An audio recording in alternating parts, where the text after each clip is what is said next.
Welcome back in 3HL, broadcasting live from SEC Media Days. Always love coming down. The new location this year at the College Football Hall of Fame. Really, really cool. You need to check this place out when you get the chance. Our broadcast presented by Brentwood Hearing Center, BrentwoodHearingCenter.com. Joined now by Vanderbilt football coach Clark Lea at SEC Media Days. Coach, how are you? I'm doing excellent. Great to be with you guys as always. A little slice of Nashville down here in Atlanta, which is a great way to start the morning. I can't wait to see if you're going to hit the Boom Boom Room or not today. People want to know. You've been in there a couple times. You might get spared today. I don't know. We'll see. We'll see what Ron's feeling like. I don't know how he woke up this morning. So I'm curious, as we sit here, your second time at SEC Media Days, what was it like last year? Going in, what did you think? And then going through it, did it meet your expectations? What did you think about it? It's hard to describe, honestly. Yeah. It's just a whirlwind. It's fun. I mean, there's so many neat, people that have interesting perspectives, and you're getting to engage and talk to them and represent your program, and yet I feel like you blink and it's over. It's just it's a conveyor belt. But there's so much energy down here. There's energy around college football, which I think is a great thing. And how awesome is it to have it at the Hall of Fame too? That's been. Yeah. I keep looking on the screen behind you guys to see if my picture will pop up. But I guess they're not representing fullbacks from the early 2000s here. Oh man, that's a long lost art there. That's right. That's right. Curious about your experience in year one. Are there a couple of things that stood out to you now that you look back on it? I know you're in the process of moving forward, but I am curious to get your take on maybe what you expected going in and what you experienced. Yeah, I mean, it was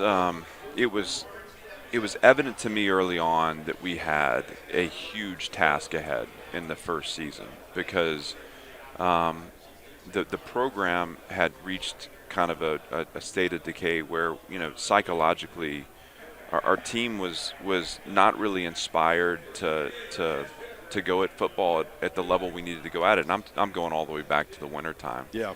And I felt like through the course of the winter and spring, we just tried to push compliance within the program. Just efforting getting the team to show up and do the work. And I'm not saying that I don't. It's not a judgment on them. It's just a statement of, the place at which the program started. And I felt like we were able to accomplish that to a certain level. And even in last summer, I felt like there were just some episodes where I was just still seeing some damaging behavior, and that's how we entered the fall, And we felt like we hadn't had the chance to develop physically, mentally, technically, and tactically.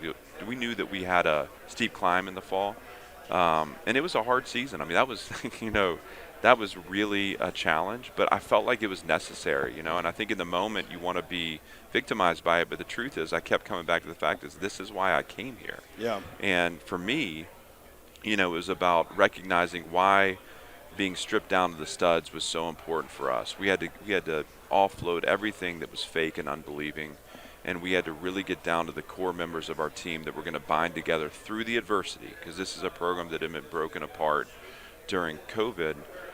So have the adversity actually bind us and strengthen us, and I thought it did that. I thought through the course of the season we were able to tighten. I felt the fibers of the team tightening, and we still fell way short of our expectations as a program at the end of the year, but we got better. As the season progressed, we progressed, and I thought we carried that line into the spring and winter this year, and I'm like really excited. And I think the anytime with excitement, there's an element of the unknown.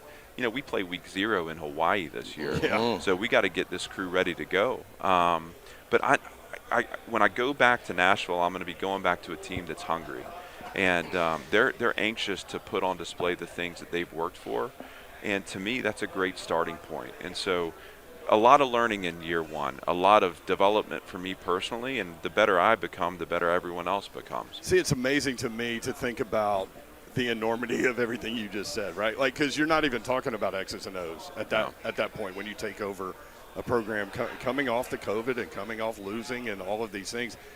How challenging is that? How difficult is that to get kids to fight through a level that they think is their ceiling, to create, more opportunities for them to succeed in maybe a way that they didn't know that they could? young people are resilient, and young people want to be connected to leadership that unlocks their potential. But just like any human, I mean, experience can turn them away. And I think the challenge of year one was drawing them into this process of change.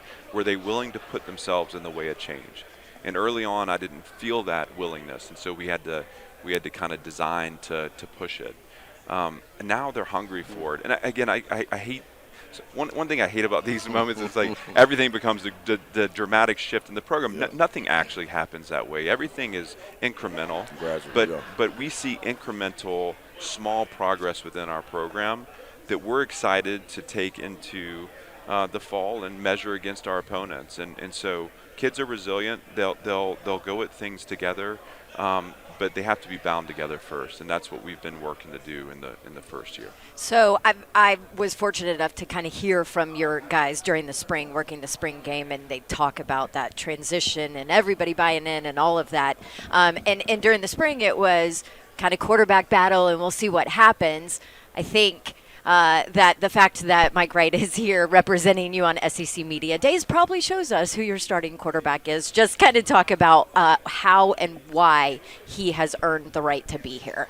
You know, obviously we're lucky. We're fortunate to have two quarterbacks that have had a lot of in-game experience, and we think both of them have qualities that can be that can win for us at this level. You know, coming out of the spring, we let the spring practice, the spring game kind of settle, and we met as a staff and just said, hey, you know, what is our best direction forward? And, you know, it was my feeling that I wanted to create some level of clarity within the program as to who was going to be the starter heading into the fall camp. Now, one of our program covenants is that you have to earn it every day, and so Mike knows that. I mean, he's not designated as a starter for Hawaii. He's gonna enter the fall taking the snaps with the ones.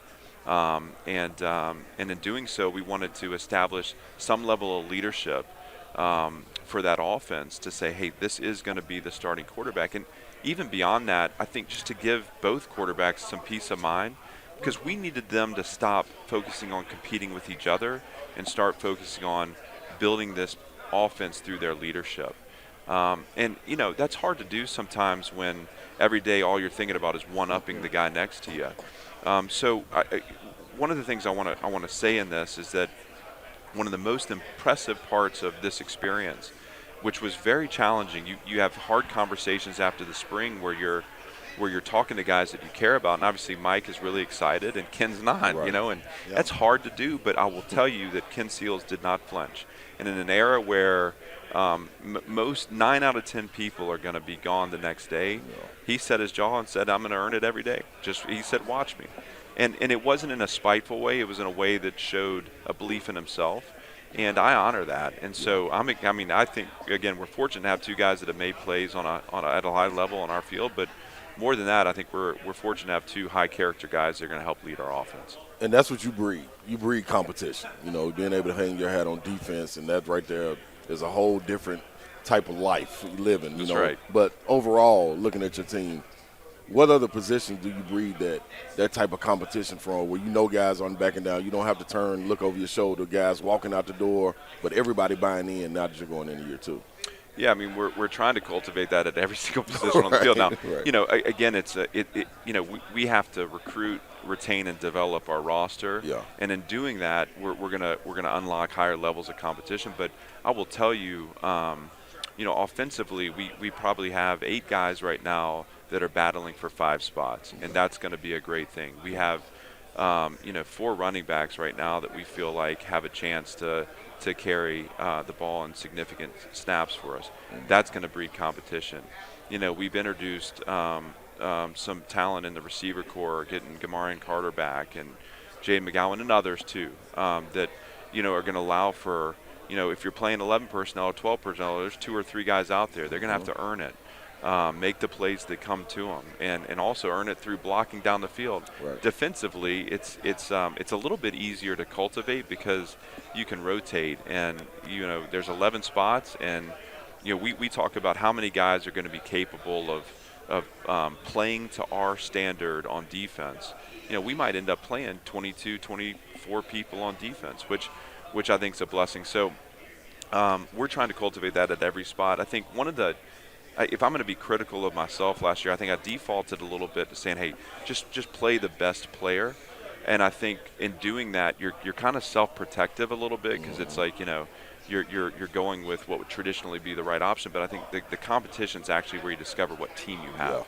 Yeah. And I would have liked for us to have done a little bit more of that a year ago. The ultimate team sport. Clark Lea, Vanderbilt football coach with us.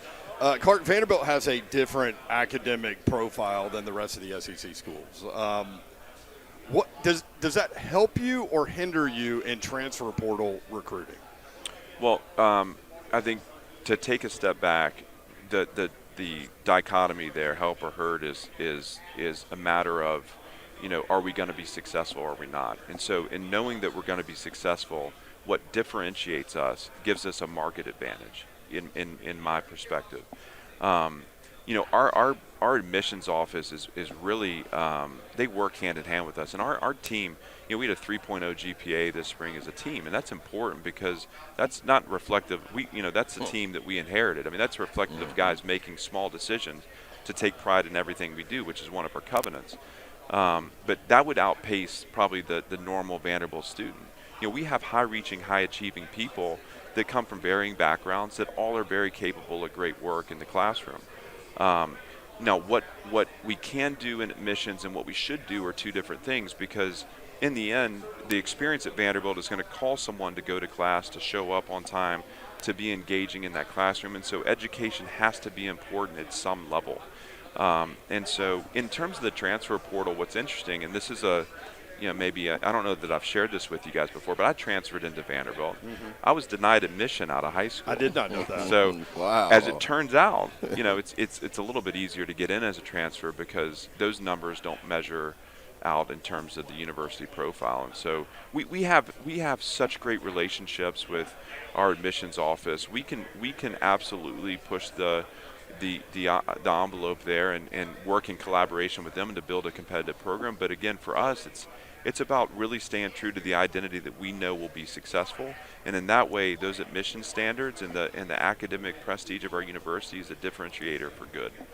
Clark Lea, Vanderbilt football coach. You going to do it or not do it? I ain't got no choice. Oh, look at this. He questioning which side I got up on the side of the bed. I got to bring it to Clark. I got to bring it to him. So, Clark, this is what it is, man. It's the Boom Boom Room. I love it. It's brought to you by Low T Center. Now, the rules. Isn't there usually a music that comes with this, or am I? Yeah. No, it'll be there. Okay, I'm sorry. It'll be there. Well, let me not jump the gun. No, listen. I've had this Look my at second Coach. cup Coach of is like, coffee. let's go. Let's Come go. on, this I've is been year 2. waiting I know for what's this. going on. See, Yeah, but that's for the listeners, I have to lay the questions Lay out, the and he has to agree to it. That's This is right. like an NDA. You know what I'm saying? Do I have a choice here? That's the real question. You really don't. Zero. But, especially since I know you. This is what I'm saying. So, in order to get out of the Boom Boom Room, the door is locked. To get out, you have to answer all of the questions truthfully, Clark. Okay, all right, good. I like Okay? it. This Yeah. is not Coach Clark Lea. Yeah, This is yeah, Clark yeah. Lea walking This in is the the Boom Boom truth. Room. Truthfully, as Slade judges them That's right. to be Okay. truthful. All right. I'm the judge. All right. I have the gavel. Jury and All executioner. right, so here we go. Let's Clark go. Lea, do you agree? I agree. Let's go. Lock the door. Here we go.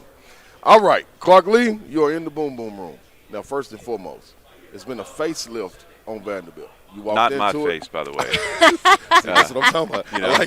I like it. See, this guy's a natural in the Boom. So So it's, these are tactics. He's yeah, trying to sidetrack it is. you. It is. But all over the campus, from the V changing, from the women's basketball, men's basketball, everything. Candace Lee's doing a terrific job doing it. What do you say to Volleyball that? coming. Volleyball Big is time. on the way. That's right. What do you think about coming back into Vanderbilt right now and the facelift taking place as it is right now? How happy are you to see this going on right now? I'm floored. Now listen, all those surface changes, and again, I am totally energized by all of them. Yeah. The leadership changes, Candace Lee, Daniel Diermeyer, the new V, the direction, Vandy United, all of that to me is super energizing. Now, we're dealing with decades in my program of underachievement, and so part of the surface level changes are a starting point. Yeah. For me, it's about going in and blasting away the decay that exists. That's going to unlock a winning program through every area. But the energy around our stuff right now is amazing. All right, so let me move on and let me ask you this. Now, with that facelift, also it's a facelift with the head coaches. Yes. You understand what I'm saying? I do. So this is what I need to know. Shay Ralph, can dress. Stackhouse can dress. Clark Lea can dress. Who's the best dress coach coming into Vanderbilt? This is what I need to know. And this is no disrespect to Shea, and Tim Corbin can dress too. Now Tim Corbin can dress. That's right. Corbin can dress. Yeah, right. baseball guy. Yeah, he's the. You were one. I left him out. He's on his gator driving around in his baseball gear, He doesn't have to effort it as much anymore, but when he wants to. No, I mean, look, Stacks sets the standard. Yeah. I don't know. I only have 2 pieces to every suit. I don't know that he has one that doesn't have 3, and usually like a pocket watch too, or whatever else. He's incredible. Man. We did have Corbs come in one summer to do an hour with us, and he wore a full-on suit. Yeah, I'd never seen that before. I'm like, "What are you doing?" He's like, "I'm dressing for success here." Like, God, he's the best. He is amazing. All right, now let me ask you this: in the city, this is a new city as well. Yeah, it is. What is it that you've indulged into the city outside of Vanderbilt? It's going to Nashville City, all the new buildings, the skyscrapers, everything. What new have you seen in the city that has surprised you and been like, oh, this is a little different right here, man, than when I left? Well, I mean, look, where do you start? I'll start with like new for maybe a little different bad. Yeah. I mean, just the pedal taverns and the party buses. Yeah, there we go. I saw one the other day that was a fire truck, and I'm like, is that a fire truck or no? It's a party truck. Have you seen the hot tub, Coach? No, but I need to see that. Yeah. All right, Yeah. I gotta you get really that. don't. No, you really don't. Okay, don't want to see It's that. a little murky water. It's you know. pretty disgusting. We have had so many great date nights, me and my wife. Yeah. And we've gone to rooftop, arrangements downtown. The sporting events, Nashville SC. Yeah. I think what John Ingram's built with that soccer team has been so much fun. My family and I love to go to those games. I'm loving living in this city right now. And what's going to be incredible to me, what is an advantage right now is I can go out and everyone's wanting to know where Ron Slay is. They don't care where Clark Lea is. Eventually, I won't be able to hide as much. But no, it's a great place to be. Yeah. And with our family where they are right now, I mean, I'm just thrilled to be able to raise them in Nashville. I'm gonna let you get out of here on this one, Clark. Now, I don my black just to I let see you know. you. I I can't, see you because too. I'm a supporter of you. You know, Yeah. I'm a supporter of Stackhouse. Stackhouse, Oak Hill alum. Yeah. All the ties are there. Y'all going to Hawaii, man? Do you need an extra guy to carry We the bag? do. Listen, You need an extra Ron, guy to carry the bag. I ain't don't gonna tell need nobody if you don't tell nobody. I don't need a bag carrier. I need a defensive end. And I've said this to you before. You saw me. Yeah, I saw you. He's got eligibility. Wait a minute. I know. Hold on. Where I need to go? Oh. Yeah. Okay. All right, so can I throw one? Is it permissible for me to redirect a question? To the Yeah, room? you're Wait a minute. coach. See, You this can is do the whatever you rules, want. man. You and Stack one-on-one. Who's winning? Whoa. Now, let me tell y'all something. I ain't never let this story out. I told Stack, I was coming out, 03, getting ready for the draft. He was playing with the Wizards. Me and Stack didn't know each other. I knew the Oak Hill ties were there. He didn't know me. I didn't know him. We went in there to play pickup. Well, I knew him, of course. We went in there to play pickup, and he kind of disrespected me in there. So Okay. I'm looking to get back on the court with him to put him in the Let's do boom it. boom room and straight to the post. Let me see what I can do. Put that to together. arrange- Wait. How did he disrespect you? Because he talked to me, why am I fouling? Why am I fouling? What do you mean, why am I fouling? You're a player just like I'm a player. I don't care about you being in the league right now. But, that's my guy, though, man. Oak Hill alone, baby. So put that together, Clark. Good.